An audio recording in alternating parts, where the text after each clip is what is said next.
Ka super discount ni sabti atho shong kurem hado san pho percent. Shimi kani ka kabuk siar kapadan bit take away ka sabti ka way ka design.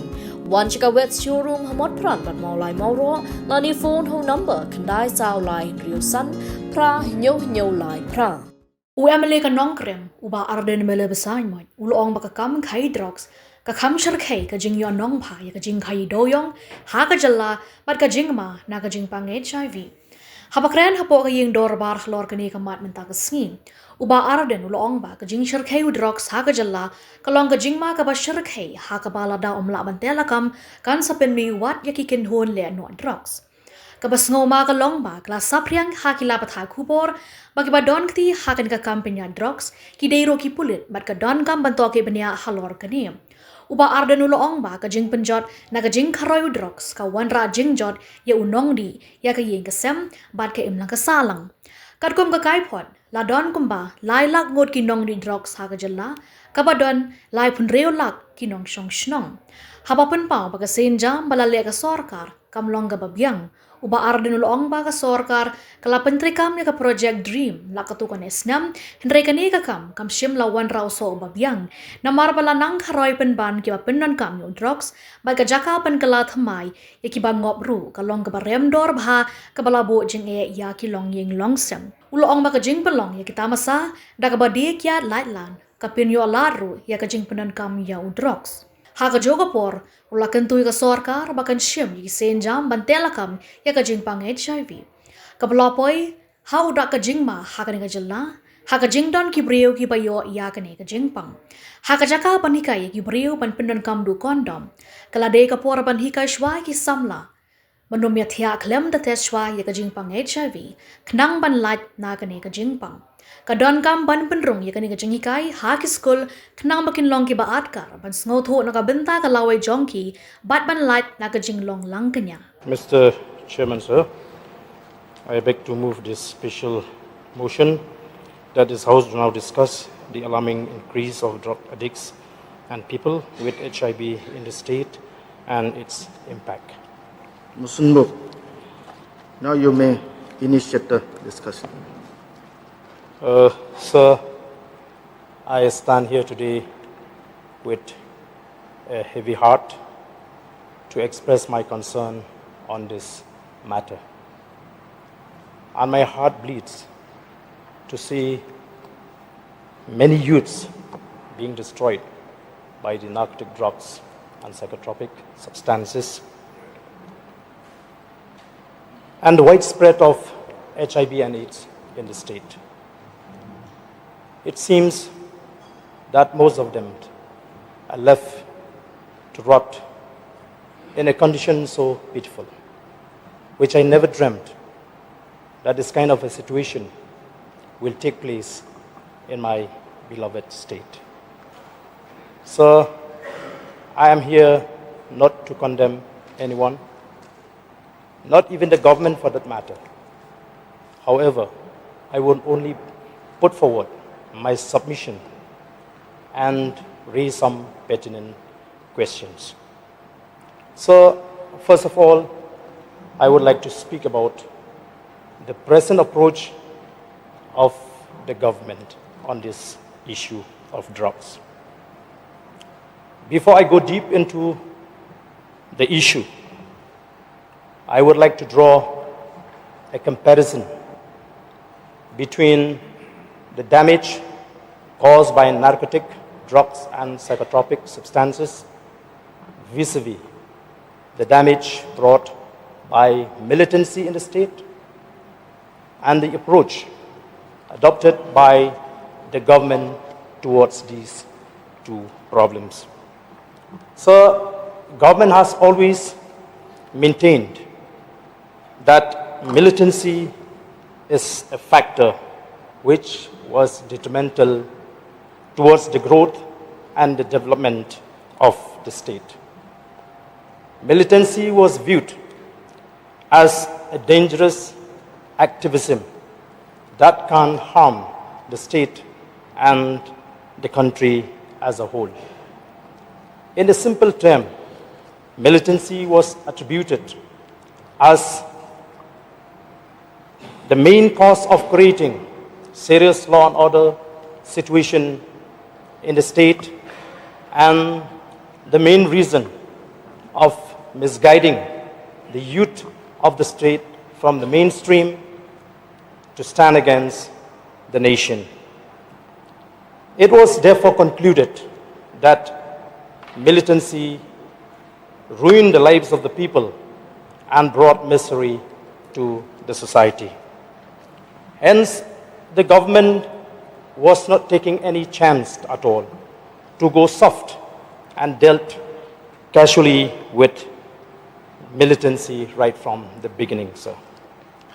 The state government decided that militancy should be crushed with an iron fist and determined to fight against militancy on a war footing, which has resulted in the neutralization of militancy in the state. And as a people of the state, we had witnessed the absence of serious militant activities. So, likewise, narcotic drugs and psychotropic substances are believed to be very dangerous and destructive. It has a direct bearing on human lives, the society, and the state. It brought miseries not only to the user, but to the entire family that has to undergo tremendous pressure of untold sufferings.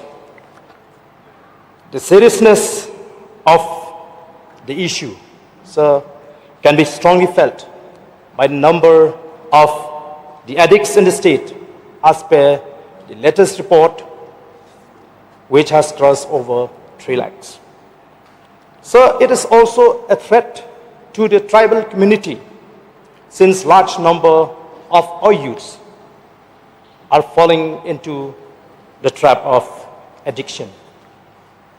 So, however, the measure taken by the government and the manner it dealt with this problem was not equivalent. The government in 2023 had launched a mission known as the Drok Reduction, Elimination and Action Mission, DREAM, with an aim to transform Meghalaya into a free drug state. However, sir, the ever-increasing of drug addicts in the state with each passing year is an indicative of the fact that such exercise of the government was not enough and it was proven to be ineffective. So I would like to speak on the people's perception as far as the issue of drugs is concerned. It is being perceived by the general people of the state that the state government was not at all serious in combating the menace of drugs in the state. They are of the view that methods adopted by the government to fight against this menace, which has become a nightmare to each and every family in the state, especially Khasi Jaintia region, lack seriousness and determination, sir. There have been several complaints from the relatives of the addicts that though their children are willing to start a new life, the problem that they are facing is that they cannot afford to keep their children in the rehabilitation centers because the fees are too high for those especially who are coming from the poor family, and also express concern on the lack of de-addiction center in the state. Therefore, the people deserve to know how much the government had spent so far under the DREAM mission to curb this problem. So, a story has it that the magnitude of drugs trafficking in the state would not have been made possible without the involvement of people in power. I wonder if that is true. How on earth that people in power allowed someone to earn hundreds of crores of rupees at the expense of many precious lives and the destruction of the young generation. I was also told, sir, from the very reliable sources that drugs business is more lucrative and more profitable and had even surpassed the illegal transaction of coal. Surprisingly, the transaction is stated to be over 1,000 crores a month. So this government has been seen as a government that promotes mafias and racketeers. So another issue and matter of concern, which has become the popular talk of the town, is the nexus between drug mafias and the police. It was alleged that the way police handled seized drugs and made it vanish into thin air with the complicity of authorities concerned and the failure of the government to disclose the data further led to a strong suspicion that connivance between drugs cartels and the officials is real. And this is what they call modus operandi. So the video surfaced in the media recently where drugs users admitted the involvement of some police officers requires a proper and serious investigation. There is also an apprehension, sir, that if you cannot eliminate this threat, it could lead to the emergence of narco-terrorists in the state. So, as it is, people are not willing to come forward, as they don't want to unnecessarily get themselves entangled into legal procedures. True leniency of the law to deal with people involved in drugs and trafficking has further discouraged people to actively participate in the fights against the menace of drugs. As a result, and literally speaking, it can be safely said that transaction of narcotic drugs and psychotropic substances is taking place without any obstruction. So I want to come to the NDPS Act. So I fail to understand as to why people involved in drugs transaction and consumption cannot be kept behind a bar and give a jail term. I would also like to get a clarification from the government on which provision of the narcotic, drugs and psychotropic substances which prevent the state from taking drastic action against violent drug addicts, when the Act itself provides certain provisions as a punishment even to those who simply consume drugs that are considered to be narcotic and psychotropic substance. So Section 8 of the Act, under the Chapter 3, Provision, Control and Regulation. Section 8C, no person shall produce, manufacture, possess, sell, purchase, transport, warehouse, use, consume. And 8A, provision of certain activities relating to property derived from offense. No person conceal or disguise the true nature, source, location, disposition of any property knowing to such property is derived from the offense committed under this Act or under any corresponding law of any other country.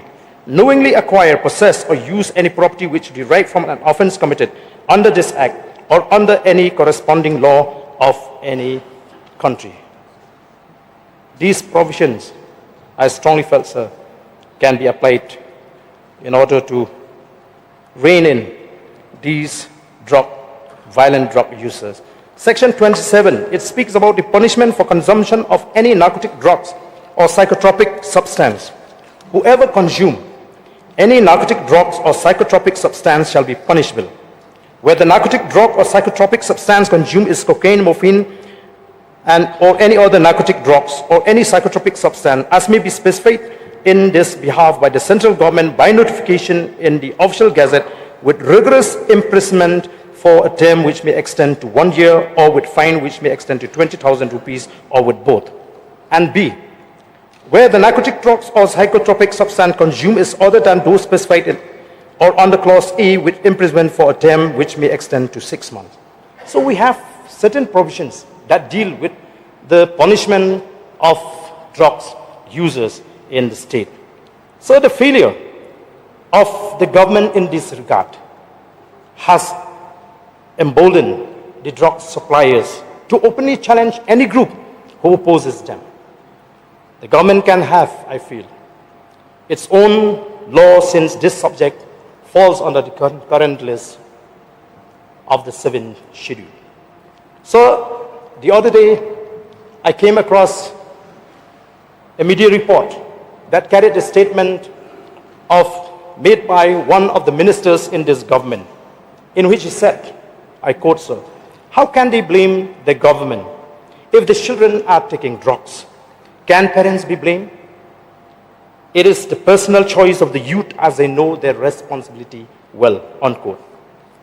I tend to agree with this statement in the context of the report on drugs, which stated that initial stage where people get into drugs in the state of Meghalaya is 10 years old. The minister is right. How can the government take the blame for a child of 10 years old? And definitely, it is not the job of the government, but rather the duty and responsibility of the concerned parents. However, sir, when the minister is giving a sweeping statement, the minister needs to be reminded that there are not bad people only in the state. However, there are many good people also in the state. Lately, we have seen the sudden turn of events in the state where these addicts are resorting to extreme measures to get any amount of cash to meet their requirements. They are trying to harm and create a fear psychosis among the people, and even attempted forcefully to jab the innocent people, especially the young ones and the vulnerable section of society. The question here is, how can we expect that children who have been taught about values and principle and who have really led a disciplined life well within the instruction and guidance of their parents would suffer because of these violent drug users? Therefore, sir, taking into consideration all these discourses that are taking place in the public domain, one cannot help but to ask how people in power can have a sound sleep when they witness that precious lives are destroyed right under the nose of the government. So a serious question is whether the government is seriously yearning to get rid of this problem. Perhaps we can give this government a benefit of doubt when we know that the problem we are facing is not a simple problem, even though it is not a problem that cannot be solved. However, sir, when we look at what is going on in the state, we can pretend to be content, but honestly speaking, we are compelled to doubt the sincerity of the government. So I would now come to somewhat suggestions to the government in its fight against this menace. So I know that this is not the right place to discuss all the strategies to deal with this problem, because we are dealing with people who certainly have connections with the high-ups and even political leaders. It is therefore not even possible to discuss this matter freely and openly in any meeting organized by the government. We know for the fact that we can't even trust the police department completely, as there may be black sheep in the organization.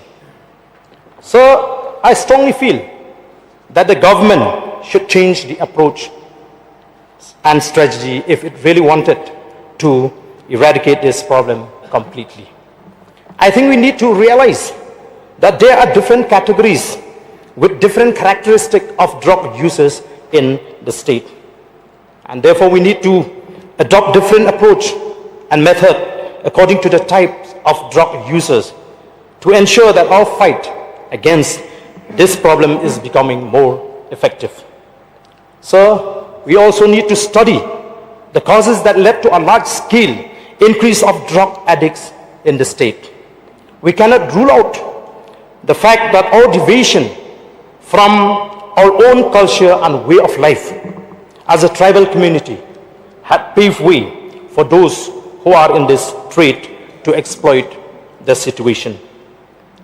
We have to understand that people are not easily drawn into drugs in a normal situation. I am sure that those who are in this business are fully aware that they need to have a proper plan and effective device to promote their business. They will zero in on a soft target, for example, people who are in grief and distress, people who are always after easy money, people who are overindulged, people who are in the habit of experimenting life. They will also take advantage of the increasing unemployment problem in the state. I'm sure they must be ready to do anything in order to expand their business. They will not, sir, leave nothing to chance to ensure that they do not miss those targets. We should keep in mind, sir, that we are dealing with a group of people who are hell-bent to get things done because for them it is a business to earn big income. So the sad reality was that the state government was being played into their hands. The policy of the government to organize music festivals and the easiest way to get access to liquor in these festivals has only furthered the increase of drugs users in the state. This is not a baseless allegation, sir, but liquor bottles and syringes were found in venues where festivals were held from time to time.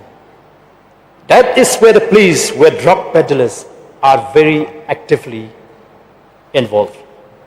So, I would like to speak on another issue, and that is the widespread of HIV in the state. So, as a community, we used to claim that we are the people who come to this earth to earn righteousness. We are the people that knows God and knows man as well. The community that lives well within the moral compass. However, the data on drugs and HIV shows otherwise. There is no doubt that in the past, moral standard of the indigenous tribal of the state was very high and well commended by the people from outside the state. So I felt that we must have the courage to call spade a spade and should really understand the current condition and prepare to face the reality no matter how hard it is. We should not continue to live in an illusion anymore. It is also imperative to challenge the changes that have taken place in our way of life with strong determination and resolve, in order to be able to restore back the lost glory of the tribal community and rise up to the occasion to rescue the state from the present disgraceful condition. So, without any iota of doubt, I must express that if we continue with the same procedure to contain the spread of HIV, we will not be able to attain desired result. We have seen how the Meghalaya AIDS Control Society, which is the key government organization leading the fight against HIV and AIDS in Meghalaya, worked for the last 27 years. And the stress seems to be on the promotion of using a condom or protected sex, avoiding using of syringes and few other steps, which cannot draw the support and cooperation of the people. Another serious issue is the failure of the government to detect people with AIDS or HIV. So how can we fight against these diseases when we do not even know who are the people contracted with the disease? For instance, how can we prevent the spread of the disease when the wife is not aware that a husband is an HIV positive or vice versa? When we look at the number registered with the health department, as per media report, it was quite shocking, sir. These are the numbers of people registered only, if not willingly, but accidentally. Imagine if all are made to undergo the tests to detect the disease. I will not be surprised that the numbers will increase manifold. So it is really scary to learn from the data published by the National AIDS Control Organization, the status of Meghalaya as far as HIV and AIDS is concerned. According to the Sansalak 6th edition published by NACO in 2024, Meghalaya's status in HIV and STI is 0.54%, 7th highest in India against the national average of 0.22%, and 3rd in the Northeast. It was reported that there are emerging pockets of HIV/AIDS indicate STI concerns in the state of Meghalaya. The contribution towards the HIV in Meghalaya, according to the report of the Sansalak, comes from the general population, which shows that the virus is in the community itself. The reason is because the virus is allowed to spread without detection. Moreover, sir, according to the 5th edition 2023, the Sansalak, Meghalaya ranked first in the prevalence of syphilis seropositivity or STIs, with 8.4%, to be followed by Mizoram by 1.something% only, sir. However, no mention was made in the 6th edition about this. Therefore, I feel that as a state, we need to know what is the current status as far as STI is concerned. So, how do we spread? How do we stop the spread of the disease when we are not in a position to know with whom we are in contact? Can we allow the disease to go silently without being noticed? I know that the argument will be, how can we compromise the dignity of people suffered with AIDS and HIV? No doubt it is a genuine concern, sir. I understand. So if we decide that the identity of the people suffered with the disease should be kept in confidential, then I don't know how we will be able to stop the spread of the disease. Even the law does not allow to disclose the identity of people living with HIV. However, sir, I feel that it would not be fair also if our concentration is too much about the dignity of a person contracted with the disease and forget about the safety of the innocent people. So it would not be wrong to say that there is a need to classify between people with HIV into two categories. That is the victim and the culprit. So what we learned from these problems was that we are facing a very peculiar situation where the wrongdoer, the criminals, gets protection, and the right and honest and innocent people have to live in fear. I, for one, would like to tell in a very categorical term, sir, that if I have to choose between protecting the right, the honest, and the innocent people, and the criminal, I would definitely choose to protect the right, the honest, and the innocent, because it is for that reason only that I've been called for, sir. It may be too hard to take a decision, sir, I understand. I strongly feel that if we really want to check the spread of the disease, the government shall have to strike a balance between the dignity of the victims and the safety of the innocent people. So we need to look at this problem from a wider perspective, sir, and adopt a holistic approach to eradicate this problem and achieve the intended goal of the government to make Meghalaya a drug-free state and reduce the number of people with HIV, sir. So to my mind, there is a misplaced priority in the campaign against the spread of the disease. We have to carefully evaluate the people's acceptance as far as the campaign is concerned. I strongly feel, sir, that the government needs to stress on positive campaign rather than negative campaign. I believe that positive campaign will yield positive result. We need to also keep in mind the mentality and the mindset of the tribal community. Therefore, sir, the priority of the campaign should be more on morality and ethical values. Instead of encouraging the people to have sex with the use of condom to prevent the spread of AIDS or HIV, it would be better to teach our children not to have sex before marriage. And this has to be the priority and the main stress in the campaign, sir. In the sideline, of course, we can also highlight the danger of careless engagement in any sexual activities that may lead into the danger of contracting HIV and AIDS.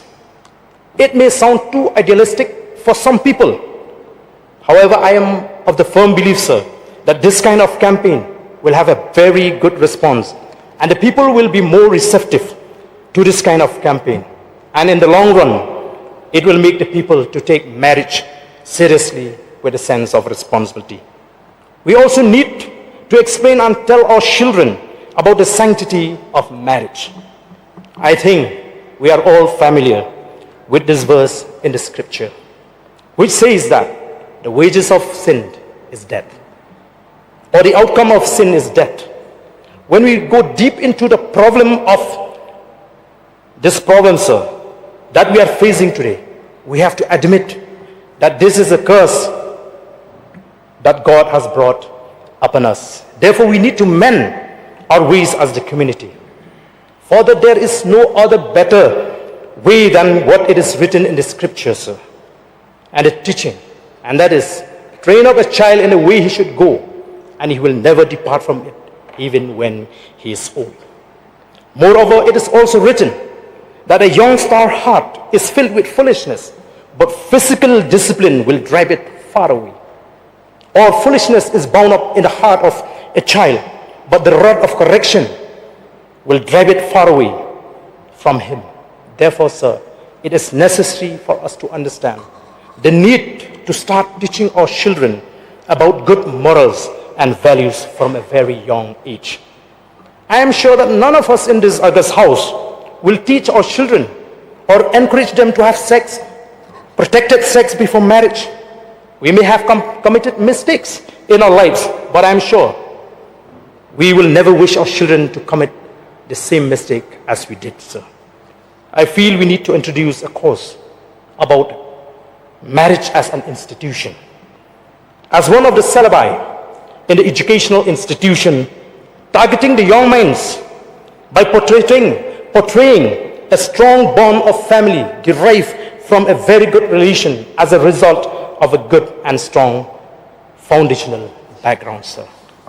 So let us now resolve to build strong families by inculcating into the minds of our children the values, virtues, and positive character only. Remember that a nation without a character has no future, sir. I also strongly felt that young minds should not be allowed to be corrupted under any circumstances. So we may not see immediate results, but I assure this August house that the future of our state will be brighter and safer.